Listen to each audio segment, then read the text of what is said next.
Whoa, look at this. What is it? It's ancient. The inscriptions are incredible. This could rewrite history. We have to study it. Carefully, it looks fragile. What the hell? Get away from that display. You people are always looking for something to steal. I am sorry, sir. I just wanted to read. Read? Do not play games with me, kid. Homeless thugs do not read ancient languages. You probably cannot even spell your own name. Now get out before I drag you out. Victor Kane's hand clamped on Isaiah's shoulder. Rough, public, like grabbing a stray dog. Dr. Evelyn Sinclair's assistant walked past. She saw the whole thing and kept walking. Isaiah held a crumpled flyer. The museum seeks volunteer translators. All languages welcome. Nobody looked twice. Inside, scholars surrounded a document worth millions. Ancient script impossible to decode. The answer was in the hands of the boy they had just humiliated. Have you ever dismissed someone's potential before they even opened their mouth? The delivery truck arrived. Isaiah slipped through the loading dock while Victor argued with the driver about paperwork. He followed the voices, urgent, frustrated, coming from the third floor. The conservation lab door stood half open. Isaiah stopped in the doorway. Scholars crowded around a glass case. Expensive clothes. 3 faces on video screens. Everyone stared at a single piece of parchment under UV light. The document looked ancient, brown, cracked, covered in symbols that seemed to dance in the lamplight. We have a short time before the Egyptian delegation arrives. The woman speaking had gray hair and coffee stains on her white lab coat. Dr. Evelyn Sinclair. Her voice carried the weight of someone who had stopped sleeping. This contract determines ownership of artifacts worth millions. A younger man, expensive watch gleaming, leaned closer. Dr. Sinclair, the symbols do not match any known Coptic dialect we have cataloged. I can see that, Derek. Her jaw tightened. On the largest screen, a man with thick glasses spoke. Dr. Rafael Ortiz. Evelyn, I have run it through every database. The syntax is completely irregular. It is like they invented their own commercial shorthand. Another voice from a different screen. Could be a forgery. It is not a forgery. Dr. Sinclair's tone ended that discussion. The papyrus dates to the 4th century. We have confirmed that. We just cannot read what it says. Silence filled the room. The kind of silence that costs careers. Isaiah's eyes moved across the document. His lips moved silently, reading. The symbols made sense, perfect sense, like reading his native language. It was not pure Coptic. It was Sahidic mixed with Judeo-Aramaic commercial abbreviations, the kind merchants used along the Nile trade routes. He had read about this exact dialect structure in a book. Page 94. He could still see the page. Natalie, the assistant, glanced toward the door. Saw him. Security. Her voice cut through the room. There is someone. Isaiah did not think. The words just came out. It is not Coptic. It is Sahidic mixed with Judeo-Aramaic commercial shorthand. Every head turned. They saw a skinny black kid in an oversized jacket, 15 years old, standing in a room where he absolutely did not belong. The room went silent. Not the comfortable silence of thinking, the shocked silence of a pattern breaking. Dr. Ortiz leaned toward his camera. That is actually theoretically possible, but it is a wild guess from someone who... His eyes traveled up and down Isaiah. The worn sneakers, the too big jacket, the way the kid stood like he was ready to run. Someone untrained. Who? What, Raphael? Dr. Sinclair's voice had an edge. Ortiz backpedaled. Someone without formal credentials. Derek, the younger curator, crossed his arms. Dr. Sinclair, how did this kid even get in here? I am standing right here. Isaiah's voice was quiet. I can hear you, doctor. Sinclair turned. Her eyes met Isaiah's, sharp, assessing, not dismissive. How old are you? 15, ma'am. Murmurs rippled through the room. Someone laughed. Not a kind laugh. 15, Derek repeated. This is what we are doing now, listening to teenagers off the street. Where did you learn about Sahidic Aramaic hybrid scripts? Dr. Sinclair ignored Derek completely. Isaiah shifted his weight. I read about it in a book. Which book? Kaufman's Comparative Analysis of Semitic Trade Languages. The library had it in the reference section. Dr. Sinclair's eyebrows went up. That book was graduate level, dense. Most PhD students struggled with it. You read Kaufman? Yes, ma'am. The whole thing? Yes, ma'am. Another scholar, an older woman with silver hair, shook her head. Evelyn, this is absurd. We are wasting time. But Dr. Sinclair kept her eyes on Isaiah. Can you read any of this document? Derek stepped forward. Dr. Sinclair, we cannot seriously... I asked him a question, Derek. Her tone could have frozen water. Isaiah, can you read it? Isaiah's hand trembled as he approached the case. The smell hit him first. Chemical preservatives, old leather, the scent of history. His sneakers squeaked on the marble floor. Too loud. Everyone heard. The other scholars stepped back, creating distance like he carried something contagious. His finger hovered over the glass, careful not to touch. Line 3. His voice was barely above a whisper. It says, between the merchant Theophilus and the temple administrator. Dr. Ortiz started typing frantically. Wait, stop. His face went pale. The fragment we already confirmed. The merchant's name. He is right. How is he right? A younger woman pulled up reference texts on her tablet, scrolling fast. Isaiah continued, it is a loan agreement. They are using abbreviated syntax. Traders along the Nile-Red Sea route use these shortcuts to save papyrus. See this symbol? He pointed to a mark everyone had assumed was decorative. That means guaranteed by goods in transit. The silver-haired scholar leaned in, studied the symbol, her face changed. My God, that is not a decorative flourish. Dr. Sinclair removed her glasses, cleaned them slowly, put them back on, looked at the document, looked at Isaiah. What is your name? Isaiah Brooks, ma'am. Where did you study ancient languages? Isaiah, I did not study anywhere. I just read a lot. Where are your parents? The question hit like a fist. Isaiah's eyes dropped, his jaw tightened. Dr. Sinclair saw it, the flinch, the pain. She did not push. Instead, she slid another document across the table. Demotic Egyptian, different script entirely. What about this one? Isaiah looked. His eyes moved across the lines fast. Tax receipt, 26th dynasty. The taxpayer is complaining about the assessment rate. Says the provincial administrator is corrupt. A scholar laughed, nervous, high-pitched. Another looked like he might be sick.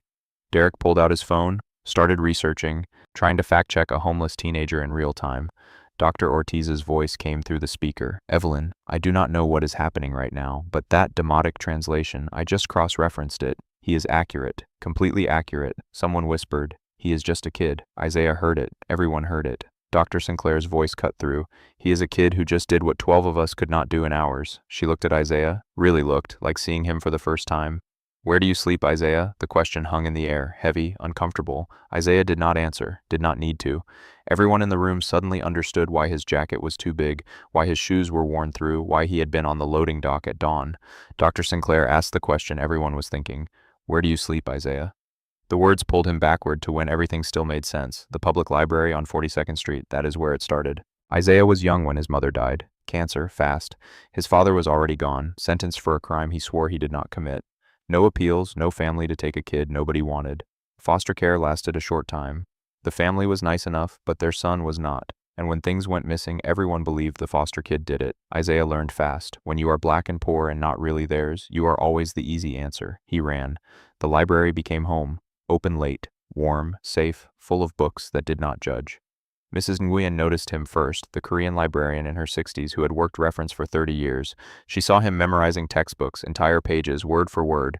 You have hyperlexia, do not you? She did not ask loud enough for others to hear. Photographic memory. Isaiah nodded. What do you like to read? Everything, but I really like the old languages, the dead ones. Mrs. Nguyen's expression softened.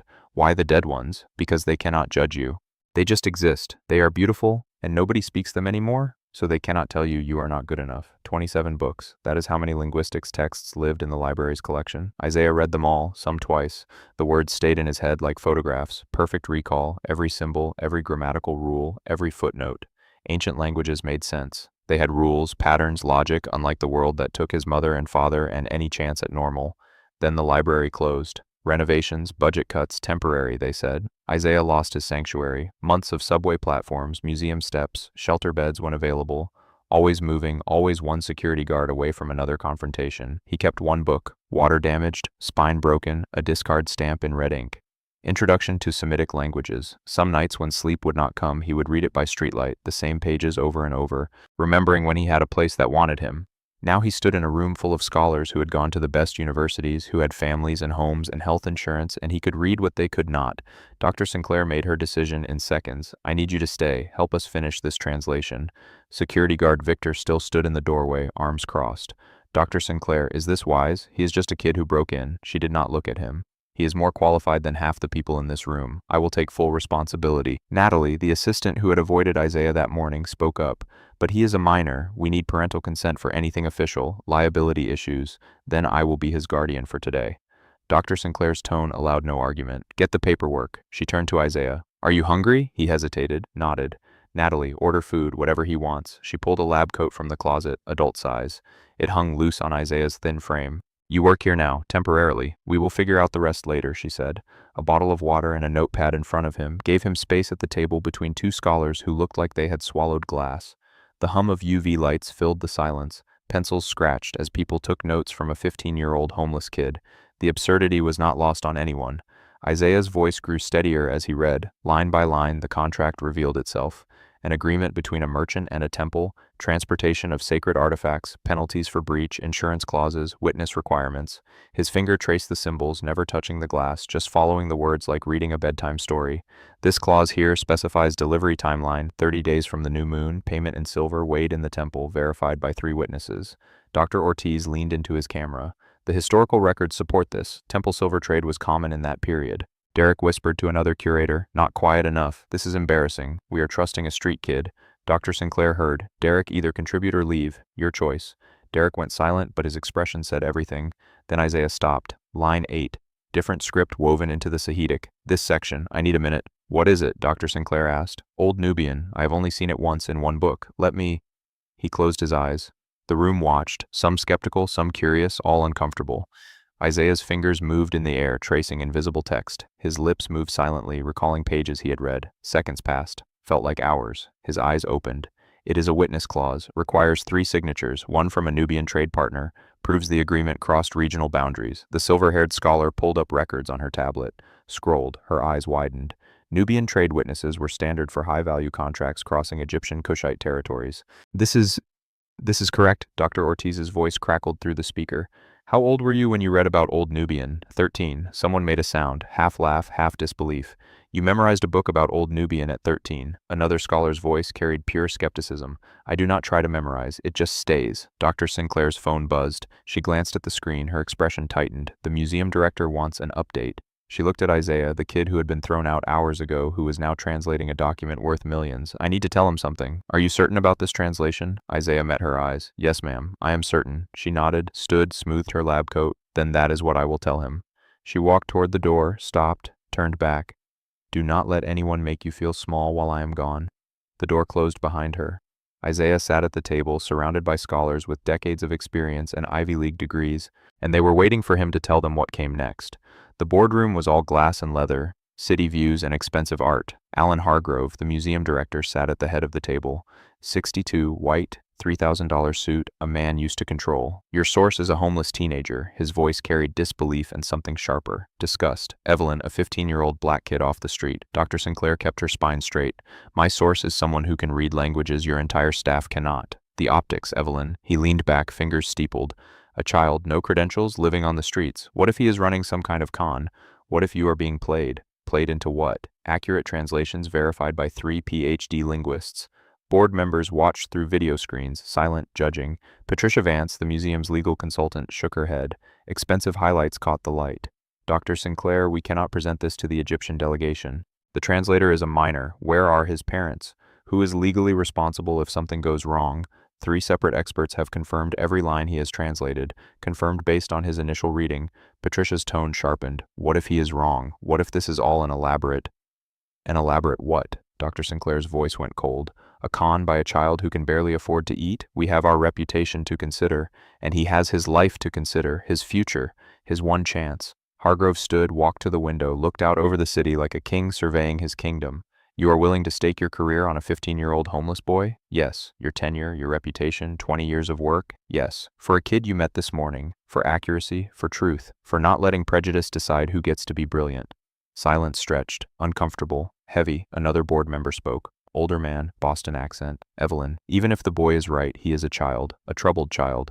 The delegation will see this as unprofessional, desperate. The delegation will see results. From a black teenager living on museum steps." The words hung there. Everyone heard what he did not say. The assumption underneath. Dr. Sinclair's jaw tightened. "Say what you mean, Gerald. I mean optics matter, perception matters. We cannot— You mean you cannot trust a black child to be what he has already proven he is?" "Brilliant." Gerald's face flushed. That is exactly what you meant." Hargrove turned from the window. "This discussion is over. We will revisit tomorrow. Evelyn, I strongly suggest you find a more traditional solution." Outside the boardroom, Isaiah sat on a bench close enough to hear voices. Not words, just tone, anger, dismissal, arguments about him. "Not with him." Natalie sat nearby, scrolling her phone. She glanced at him, looked away. "They do not mean it personally," she said, not looking up. "Yes, they do." Isaiah's voice was flat, empty. "I am used to it." "Used to what?" "Being invisible until I am useful, then being too risky to trust." He stood. "It is always the same every time." He walked toward the elevator. Natalie watched him go. Guilt flickered across her face. This morning's memory, pulling her bag away, walking past. The elevator dinged. Dr. Sinclair burst through the boardroom door, saw Isaiah waiting for the doors to open. "Do not go." He did not turn around. "Isaiah, please. I am making it worse for you. I always make it worse." She reached the elevator, stood beside him, not blocking, just present. "You are not making anything worse. Their fear is." The elevator doors opened. Empty car waiting. Neither moved. Dr. Sinclair pulled out her card, pressed it into his hand. "Tomorrow morning, we present to the Egyptian delegation. What if I mess up? I am just a kid." She bent down, eye level, the way a mother would. You are not just anything, Isaiah. You are extraordinary. His eyes filled. He blinked hard. I need you tomorrow. But only if you choose to come back. The elevator doors closed, empty. Isaiah looked at the card in his hand. Dr. Evelyn Sinclair, Director, Ancient Languages Division. Someone finally saw him. Really saw him. The question was whether he was brave enough to show up again. Morning. Isaiah stood outside the museum. Same worn jacket, hair combed with water in a subway bathroom. Dr. Sinclair waited inside. Shopping bags in her hands, youth sizes still tagged. You are a consultant now. Dress the part. The bathroom mirror showed someone different. Button-down shirt, pants that fit, first new clothes in months. He touched the collar, tried not to cry. Black cars arrived, the Egyptian delegation, serious men in expensive suits, one woman in a navy hijab, all carrying authority like weapons. Dr. Amir Farouk led them. 55, sharp eyes that missed nothing. Dr. Sinclair, I trust you have answers. Significant progress. The conference room was filled. Egyptian legal team, cultural attaché, their translator, museum staff. The air was thick with tension and money. Dr. Sinclair presented preliminary findings, the contract structure, terms, parties. Dr. Farouk listened, nodded, revealed nothing. Impressive. He opened his briefcase. We have brought a complimentary fragment. We need simultaneous verification. A photograph slid across the table. Different papyrus. Same impossible script. Our translator reads in Arabic, yours in English. If they align, we proceed. He looked at the video screen. Dr. Ortiz. Actually, Dr. Sinclair stood. Our lead translator is here. She gestured to Isaiah. The room froze. Dr. Farouk's face changed. This is a boy. This is Isaiah Brooks, 15. The reason we are here. The Egyptian attaché whispered in Arabic. Fast, sharp. Why waste time with a child? Isaiah understood every word, said nothing. Dr. Farouk studied him. You translated the primary document? Yes, sir. At 15. Yes, sir. Convenient. No warmth in the word. The Egyptian translator. Dr. Layla Hassan set up her materials, 43, 2 decades of experience. She glanced at Isaiah like he was playing dress-up. Shall we begin? Both documents projected on screens. Dr. Hassan began, Arabic, flowing, smooth, professional, unshakable. Isaiah followed in English, younger voice but accurate. In the name of the Merchant Guild, witnessed by the Temple Council, payment rendered in silver, weighed and verified, perfect synchronization, same dates, same names, same terms.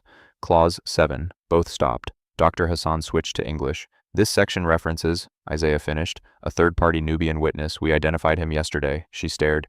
You know Nubian witness protocols? Yes, ma'am. Standard cross-regional trade structure. Your Sahidic pronunciation. Where did you study? Books? Library books. Is it wrong?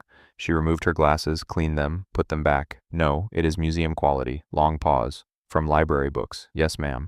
Dr. Farouk watched this exchange, silent, assessing. His attaché spoke English this time, meant to be heard. We are trusting our delegation to a child. Dr. Hassan turned sharp. We are trusting accuracy, which he has provided. She looked at Isaiah, really looked, without doubt. Your reading is correct, completely correct. The validation hit like oxygen. Isaiah's hands shook under the table. Voice stayed steady. Thank you, ma'am. Dr. Farouk stood. 30-minute recess. Everyone filed out. Dr. Hassan approached Isaiah. How many languages have you taught yourself? 7 ancient, a few modern. At 15? Yes, ma'am. She handed him her card. Cairo University, Department of Linguistics. When you are older, contact me for formal study. She paused. Colleague to colleague. That word, colleague. Nobody had ever called him that. Dr. Farouk returned from recess, his team behind him, faces unreadable. We need clarification on the translator's credentials. Silence, heavy, waiting. Dr. Sinclair stood. Isaiah is 15 years old.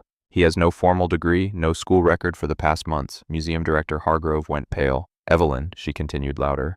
What he has is photographic memory and a gift 3 universities missed. Her voice filled the room. He has been homeless, taught himself 7 ancient languages in a public library, and he is the only reason we are having this conversation. Dr. Farouk turned to Isaiah. You taught yourself? No teachers? Yes, sir. At 15, you read Sahidic, Aramaic, Demotic, Nubian, and Greek, Latin, Akkadian, Middle Egyptian, sir. The Egyptian delegation exchanged glances, whispers in Arabic. Layla, the cultural attaché, spoke up. Dr. Farouk, Cairo has programs for child prodigies. The university offers full scholarships. Dr. Sinclair stepped forward, protective. With respect, Miss Hassan, Isaiah is American. We need programs here. He should not have to leave his country or be homeless to be valued. She looked at Isaiah, looked at something fierce in her eyes, like a mother defending her child. Isaiah's eyes filled. Nobody had fought for him like this since his mother died. Dr. Farouk walked slowly around the table, stopped in front of Isaiah. Stand up, young man. Isaiah stood, tried not to shake. If we proceed with this translation as our legal foundation, I have one condition. The room held its breath. Your name will be listed as primary translator on all official documents, academic records, legal filings, international archives. Isaiah's voice broke. Sir, at 15 you have accomplished what scholars twice your age cannot. That deserves recognition. He extended his hand. Formal, official. They shook. Dr. Farouk turned to Dr. Sinclair, and you will ensure he has proper support, education, housing, you have my word. He will not be homeless again. Dr. Layla Hassan added, we will provide reference letters for any program he applies to. Derek, the junior curator who had doubted him from the start, stood, approached, his face different now, ashamed. Isaiah, I was wrong about you, completely wrong. I judged you by age and circumstances instead of ability. I apologize. Isaiah did not know what to say. Thank you, no thank you. You taught me something important today. Other scholars approached, offered hands, apologies, respect. The silver-haired woman who had questioned his credibility. I have been in this field 40 years. What you did today? Remarkable. Even Natalie, the assistant, came over. I am sorry for this morning, for pulling my bag away like you were. She could not finish, did not need to. I see you now, she said quietly. Really see you. Dr. Farouk raised his voice. Tomorrow we sign with Isaiah Brooks's name on the document. He looked at the museum director. Non-negotiable. Hargrove could only nod. The Egyptian delegation filed out. Dr. Hassan paused at the door. Isaiah, Egypt values genius at any age. Remember that. The door closed. Isaiah stood in a room full of people who had dismissed him hours ago. Now they saw what Dr. Sinclair had seen from the start. Someone worth believing in. The delegation broke for lunch. Isaiah found his way back to the conservation lab. Empty now, quiet. He stared at the preliminary document on the table, his name typed in black ink. Isaiah Brooks, primary translator. His finger traced the letters like they might disappear if he blinked. Dr. Sinclair found him there. Did not announce herself, just sat down beside him. Not across, same level. She did not speak right away, just sat, present. Finally she broke the silence. My father was a janitor at Harvard. Isaiah looked up, surprised. He worked nights. When my mother was sick, he would bring me with him. I would read books students left in lecture halls. Philosophy, literature, books I had no business understanding at 12. Did you go to Harvard? Eventually, but first someone had to see past the janitor's daughter. She pulled out her phone, showed him a photo. Young girl, maybe 15, standing with an older black man in a custodian uniform, both smiling. His name was Samuel. He told me something I have never forgotten. Her voice softened. He said, they will see the uniform before they see you. Prove them wrong every time. I was 16 when he said that, your age almost. Isaiah studied the photo, the girl who became Dr. Sinclair, the father who believed in her. You remind me why I do this work. I just read languages. No, she turned to face him fully. You remind people that genius does not come with a resume or an age requirement or a permanent address. Her hand rested on his shoulder, not like Victor's grip that morning, not pushing him away. This touch said, I see you, I believe in you, I have something for you. She pulled out a library card, brand new, his name printed on it. Mrs. Nguyen called yesterday. She has been looking for you since the library reopened. His hands trembled, taking it. The children's section has new linguistics books, anonymous donation. A small smile. They are waiting for you. Isaiah tried to speak, could not. The card blurred through tears. And I talked to youth services. We are setting up temporary guardianship. You will have a place to stay while we figure out long-term arrangements. The tears came. Quiet. Years of holding everything together finally breaking. She did not shush him, did not tell him to be strong. Just pulled him into a hug, first real hug in years. He sobbed into her shoulder. All the fear, all the nights sleeping on concrete, all the times he had been invisible. Someone finally cared enough to see him, to fight for him, to give him back what the world had taken. You are going to be okay, she whispered. I promise you are going to be okay. And for the first time since his mother died, Isaiah believed it. Afternoon, final contract review before signing, everyone back in the conference room, Egyptian legal team, museum staff, translators on screens. The energy was different now, cautiously optimistic. Then the Egyptian legal expert spoke. Older man, gray beard, reading glasses. There is a discrepancy. The room froze. The date conversion. Line 43. If this is wrong, the entire contract fails validation. Dr. Sinclair leaned forward. What kind of discrepancy? The Coptic calendar year does not align with the Roman year we need for legal standing. If the conversion is off, 3 institutions lose their claims. Millions in artifacts. International law implications. Hargrove's face went white. Dr. Ortiz pulled up references on his screen, typed frantically. We need to verify against the museum's Coptic calendar codex, but that is in deep storage. Hours minimum to retrieve and authenticate. Dr. Farouk checked his watch. Our flight leaves soon. Without verification, we cannot sign. Can we reschedule? Hargrove's voice carried desperation. Next month perhaps, but the political window closes this week. After that, priorities shift. The deal was dying, right there in real time. Everything Isaiah had done. Dr. Sinclair's reputation. The museum's credibility all collapsing. Isaiah's voice came out small. What if I verify it now? Every head turned. The codex. I read it years ago when it was in the public display. Derek stood. Isaiah, the codex has 400 pages of dense calendrical tables. I know. You are saying you remember it? All of it. Dr. Hassan, the Egyptian translator, leaned forward. You have photographic memory, complete recall. Isaiah nodded. Hargrove shook his head. Dr. Sinclair, this is too risky. We cannot stake everything on a child's memory of a book he read years ago. Dr. Farouk's voice cut through. Young man, if you are wrong, this agreement fails. Years of diplomatic work wasted, I understand, sir. The pressure on a 15-year-old. This is not fair to ask. Isaiah met his eyes. Nothing about my life has been fair, sir. But this I can do. Dr. Sinclair touched his arm. Isaiah, are you certain? It is okay to say no. His voice steadied. I remember the conversion tables. Let me try. She looked at him, really looked, saw the determination, the certainty. Do it. The room rearranged. Isaiah at the head of the table now. 20 people watching, waiting. He closed his eyes. The room held its breath. Complete silence except for the hum of fluorescent lights. Someone's watch ticking. Traffic outside. Isaiah's finger traced patterns in the air like reading invisible text. His face showed concentration, eyes moving rapidly under closed lids. He was seeing it. The page clear as the day he had first read it. Sweat formed on his forehead despite the cool room. Page 247, his voice distant, certain, third column, his eyes stayed closed, fingers still moving. The table converts Coptic calendar year to Roman year 334 Common Era. He opened his eyes, blinked, looked around like waking from a dream. The contract date matches, it is valid. Dr. Sinclair grabbed the phone. Archives. This is Director Sinclair. Authorization code Alpha 7. Pull the Coptic calendar codex immediately. Page 247, third column. I need confirmation in 1 hour. The archive supervisor's voice crackled. Director, that is a long process. Make it 1 hour. Everything depends on it. She hung up. Now they waited. Minutes stretched like days. People made small talk, nervous energy, nobody really listening to anyone else. Isaiah sat apart, second-guessing everything. What if his memory failed? What if he had mixed up pages? What if he had just destroyed Dr. Sinclair's entire career? Dr. Hassan approached, sat beside him. How many books have you memorized? I do not know. I do not try to memorize. It just stays. Have you been tested formally? No, ma'am. No one to take me. No insurance. She exchanged a look with Dr. Farouk across the room. Something passed between them. Understanding, recognition, Isaiah. Regardless of what happens today, you have a gift. An extraordinary gift. What if I am wrong? Then you are wrong, but you were brave enough to try. Minutes passed. The conference room felt smaller, hotter. Derek paced. Hargrove checked his phone every few seconds. Dr. Ortiz stared at his screen like willing the answer to appear. The phone rang. Dr. Sinclair grabbed it, put it on speaker, the archivist's voice slightly breathless. Page 247, third column confirmed. Coptic calendar year 150 corresponds to Roman year 334 Common Era. Pause. The child was absolutely correct. The room erupted, voices overlapping. Relief, disbelief, amazement. Isaiah dropped his head into his hands. Dr. Farouk stood, walked deliberately to Isaiah, extended his hand. Young man, you have one of the most remarkable minds I have ever encountered, and I have taught at 3 universities across 2 continents. They shook hands. Have you considered advanced study? Egypt has programs, full scholarships, housing, support. Dr. Sinclair stepped in, gentle but firm. He has options here too. I will make certain of that. Dr. Farouk nodded, respect in his eyes.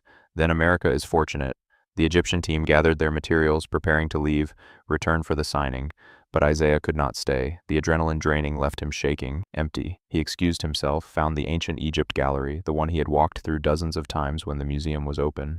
When he was invisible, he sat on the floor, back against the wall beneath a statue of Thoth, god of wisdom and writing. The tears came. Relief, exhaustion, fear he had been holding for hours. I could have been wrong. I could have ruined everything. Natalie found him there. The assistant who had avoided him that morning. She did not ask permission, just sat down beside him on the floor. Mirrored his position, back against the wall. They sat in silence. Long moment. I am sorry, her voice was quiet, for this morning. For pulling my bag away from you like you were something dangerous, like you were... She could not finish. I see you now, really see you, and I am sorry I did not before. Isaiah nodded, could not speak. She pulled a granola bar and juice box from her purse. You have not eaten all day. You are still a kid. You need to eat. Small kindness, huge impact. He took them, whispered, thank you. They sat together, 2 people who had started the day on opposite sides of a wall, both learning something about seeing past surfaces. Above them, Thoth's statue stood silent, ancient witness to a modern moment of grace. Evening, the museum's grand hall, marble columns rising high, crystal chandeliers catching the evening light. This room had hosted presidents and kings. Tonight, it hosted a 15-year-old homeless boy. Press filled the back rows, cameras, reporters from the Times, CNN, Al Jazeera. This was not just a museum event anymore. This was international news. The signing table sat on a raised platform, ornate, historic, usually reserved for major acquisitions. Isaiah stood to the side. The blazer Dr. Sinclair bought him still had the tag tucked inside. She had purchased it during lunch, had not even asked his size, just knew. It fit perfectly. Museum Director Hargrove, Egyptian delegation, legal teams from 3 countries all taking their seats at the table. Cameras flashed, reporters murmured into phones. Dr. Farouk raised his hand, silence fell. Before we sign, one correction to the document. Concern rippled through the room. Not again. He pointed to the byline. Official translator credits. This currently lists institutional translators. Dr. Rafael Ortiz, Dr. Leila Hassan, our respective teams. He looked directly at Isaiah. I insist we add primary translation and verification by Isaiah Brooks, independent scholar. The room went still, then applause, scattered at first, building, growing, real recognition, public, permanent. His name in the historical record. Hargrove had no choice, not with cameras rolling, not with international witnesses. Agreed. An assistant brought the amended document, printed fresh, notarized on the spot. There in black ink, official and real, primary translation and verification by Isaiah Brooks, independent scholar. The signing proceeded. Pens on paper, handshakes, flashes of light. Then the press questions began. New York Times reporter. Dr. Sinclair, can you speak to your team's methodology? Dr. Sinclair stepped to the microphone. She did not hesitate. I can speak to what happened when we almost missed genius because it did not arrive in the package we expected. She told his story. 15 years old, homeless, self-taught, dismissed repeatedly. Isaiah out-translated experts with decades of experience and multiple advanced degrees. Not despite his circumstances, his mind simply works at a level most of us cannot comprehend. Pause, let it land. And we almost threw him out like trash this morning. The room shifted, uncomfortable truth spoken aloud. CNN reporter called out, "Can we hear from Isaiah?" Every camera turned, microphones extended. Dr. Sinclair gestured. Isaiah. He approached the microphone like approaching a cliff, terrified, shaking. The microphone stood too tall. Someone adjusted it down for a child. What do you want people to know? His mouth went dry, hands trembled. This morning he had been invisible. Now the world watched. Dr. Sinclair nodded encouragement from the side. He found his voice, small, cracking, but honest. That the library saved my life. The words came slow. Books were my family when I had no one. And Dr. Sinclair believed me when everyone else just saw a problem to remove. He pointed to her, tears in his eyes. She saw me, really saw me. His voice broke completely, but he pushed through. So if there is a kid sitting on museum steps tomorrow or in a library or anywhere, just see them, please. The room was silent. Phones recording, cameras capturing raw, unfiltered truth from a child. Another reporter. What is next for you? Isaiah's face showed honest confusion. I do not know. I have never been able to think about next. I just tried to survive each day. Dr. Farouk stood, approached the microphone. Perhaps I can help answer that. After the press left, Dr. Sinclair brought Isaiah to her office. Hargrove was already there. His expression completely changed from that morning. Chastened, respectful. Isaiah, the board held an emergency meeting during the signing. Isaiah's stomach dropped. Expected consequences, expected everything taken away. They have created a position, youth translator in residence, first of its kind in any major museum. Pause. It is yours if you want it. Isaiah could not process the words. I do not have anywhere to. Interrupted, actually apologetic. The position includes housing, stipend, full health insurance, educational support, everything you need, doctor. Sinclair continued, and I have been approved as your temporary legal guardian until we find permanent placement or until you are 18, if you will have me. The room spun. Dr. Farouk also connected me with Columbia's linguistics department. They are offering a full scholarship. Starts when you are ready for university. First, we help you finish high school properly. She leaned forward, made sure he heard this. You are not homeless anymore, Isaiah. Not unless you choose to be. He could not speak, could not breathe. She opened her desk drawer, pulled out something official. Laminated museum ID badge. His photo from that afternoon. First official picture in years. Name, Isaiah Brooks. Title, Youth Translator and Resident. Security clearance, research staff. He took it with both hands like holding something sacred, fragile, traced his name with one finger. Is this real? His voice barely whispered. I am not dreaming. Dr. Sinclair's eyes filled. This is real. This is earned. This is yours. He clutched the badge to his chest, shoulders shaking, trying not to break down completely. Thank you. Words are inadequate, insufficient. Thank you. The Egyptian delegation waited in the hall, final goodbyes before their flight. Dr. Farouk shook Isaiah's hand again. When you are older, visit Cairo. As a scholar, the archives await you. Dr. Hassan gave him her card. Call me when you do. We will explore together. Colleague to colleague. That word again. Colleague. Even Derek approached, the curator who had doubted him from the start. Isaiah, I judged you by age and circumstances instead of ability. That was wrong. Deeply wrong. He extended his hand. Thank you for teaching me something I should have already known. They shook. Isaiah, gracious beyond his years. Thank you for saying that. No. Thank you for being brave enough to show up. Late evening, museum closing, security making final rounds. Victor, the guard from that morning, found Isaiah at a desk in the conservation lab, reading under a single lamp, surrounded by ancient texts. Victor stopped in the doorway, remembered his hands on the kid's shoulders, the dismissal, the assumption. He removed his cap. I owe you an apology, son. Isaiah looked up. You were doing your job, sir. No. Victor stepped inside. I was making assumptions. That is not my job. That is just prejudice wearing a uniform. He extended his hand. Welcome to the museum, Mr. Brooks. They shook. Formal, respectful. Isaiah's badge clipped to his shirt, catching lamplight. Proof this was not a dream. Victor left. Isaiah returned to his book. The lamp glowed warm. His worn backpack sat beside a new museum-issued laptop, still in the box, too precious to open yet. Through the window, New York City spread out in lights. The same streets where he had slept, the same steps where he had been dismissed, but now he had a key to an apartment, to a future, to himself.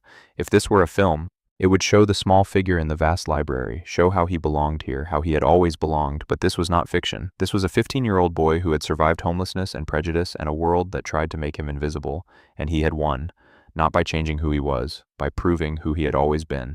Months later, Isaiah sat in a private tutoring session, museum-funded. The tutor, retired professor, treated him like a scholar, not a charity case. Advanced mathematics, literature, sciences he had missed while surviving. An envelope arrived. Columbia University seal, early admission program for exceptional students. He opened it with Dr. Sinclair watching. Congratulations on your acceptance. His hands shook, holding the letter. She hugged him. Both cried. The apartment was small, studio in Queens, but it was his. First place with his name on the lease. He still slept with the light on, still woke up sometimes thinking he was on the street. Learning to feel safe took time, but he was learning. The library on 42nd Street, Mrs. Nguyen behind the reference desk, same place she had been for 30 years. Isaiah walked in wearing his museum badge. She saw it, her face crumpled. They embraced in the middle of the children's section, both sobbing, other patrons staring.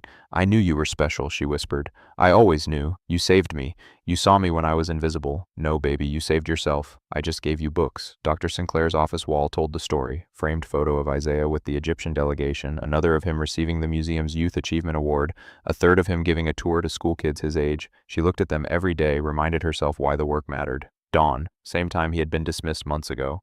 Isaiah sat on the museum steps, professional clothes, museum badge visible, but he sat anyway, remembering, honoring the journey. A young girl appeared, 12.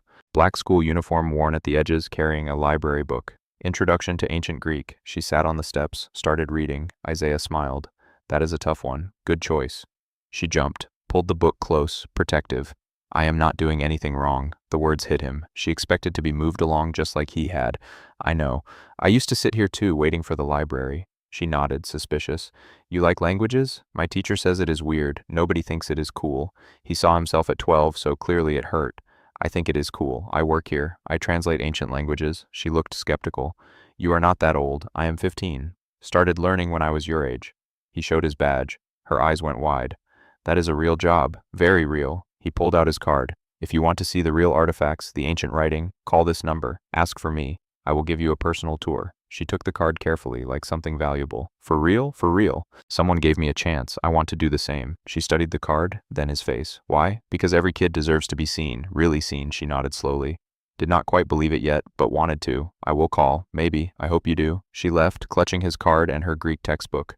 Isaiah watched her go, saw his own past walking away, but also someone's future walking forward. Isaiah's story is not just about one brilliant mind being discovered. It is about how many we miss while they are standing right in front of us. Invisible because they are young, because they are homeless, because they do not look like what we expect genius to look like. Right now, today, there is a child on museum steps, in a library, on a subway platform, waiting, hoping. Brilliant. Mrs. Nguyen saw it in a library. Dr. Sinclair saw it on museum steps. The Egyptian delegation saw it in a translation. What will you see today? Who will you see today? The Brooks Initiative launched weeks after the signing. Dr. Sinclair's proposal, partnership with New York City homeless shelters, teenagers hired as paid interns, not just languages, art, science, history, conservation. Columbia created the Second Chance Scholars Fund, full scholarships for homeless youth with exceptional abilities. 3 other museums adopted the program: Boston, Chicago, Washington, D.C.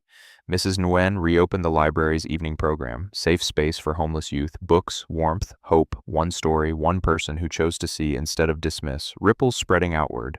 If this story moved you, share it. Tag someone who needs to hear that their circumstances do not define their worth. Comment below. Have you ever been underestimated because of your age, your background? How did you prove them wrong? Subscribe for more stories about talent hiding in plain sight. And if you can, donate to youth literacy programs, support your local library, mentor a young person. Genius is everywhere. We just need to look. Final scene. Isaiah at his desk translating a Byzantine manuscript. Easy work now. What once seemed impossible. Dr. Sinclair enters. Do not stay too late. School tomorrow? I know, Mom. He had started calling her. That still made them both emotional every time. She paused at the door. Proud of you, kiddo. Proud of you too. She left. He returned to his work and the final words appear. Simple. True. Your next discovery might be the person you almost did not see. The statistics follow. Real, sobering. 1.3 million homeless youth in America. 68% have above average intelligence. Less than 3% access higher education. Resources listed, ways to help, numbers to call. The Brooks Initiative is fictional, but the need is real. Every library, every museum, every institution can choose to see talent. Will yours? The screen fades, but the question remains. Isaiah Brooks was thrown out of a museum at dawn for looking homeless. By sunset, his name was on millions in contracts. But here's what really gets me. 12 PhDs could not crack that ancient text. A 15-year-old sleeping on streets did it in minutes. Not because he had an advantage, because he loved learning when he had nothing else. Isaiah taught himself 7 languages in a library because books were his family. He memorized page 247 of a calendar years ago just because it was beautiful. The security guard saw a homeless thief. Dr. Sinclair saw the difference. She actually looked. One person choosing to see past something changed a life. Think about the last person you dismissed before they spoke. The kid you assumed was trouble. The resume you tossed because of the address. Right now, there is a brilliant mind sleeping in your city's library. 1.3 million youth in America. 68% have above average intelligence. Less than 3% reach college. Not because they cannot, because nobody is looking. Share a larger story. Support your local library. They save lives. Comment. When were you underestimated because of how you looked? Your next discovery might be the person you almost did not see. Genius does not need credentials, just someone brave enough to see it.